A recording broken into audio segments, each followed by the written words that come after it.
vai nu kaut ko paņem, vai kaut ko iedod, vai balansē, stiprina, vai vājina, dziedina, vai tieši otrādi, vai arī veids cilvēku problēmu risinājumus un tā tālāk.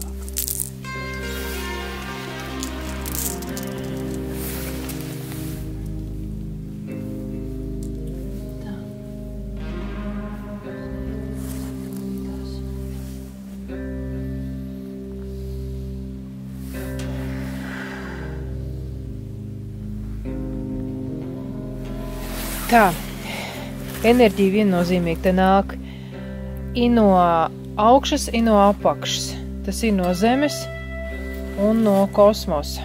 Te ir tāds perfekts balans uz vietas, tāpēc man arī sviriņa stāvēja uz vietas, starp citu, vispār. Mēs tieši arī domāju, ka nenotiek nekas, ka nav nekā, bet es jūtu, ka vibrācija ir, bet viņa tāda vibrācija, ka nevis uz visām malām tā vibrācija, bet tieši tāda, ka sakoncentrējas, laik sakoncentrējās un tieši pat negrib arī tā vibrācija izplūst tāda, kā saka, te un tagad, devot stāvi un iezemējies, bet iezemējies arī un arī ar visumu sāk konektējies. Un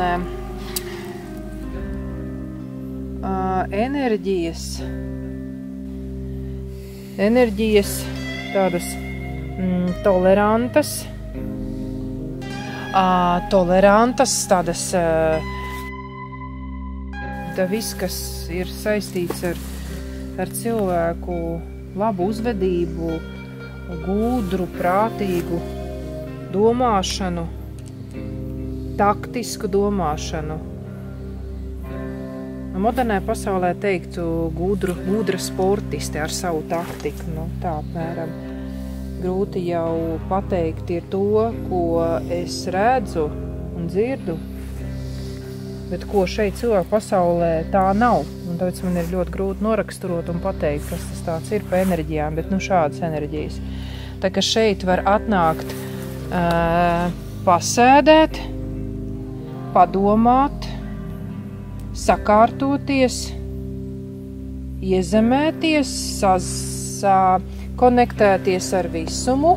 Ja? Tātad ne tikai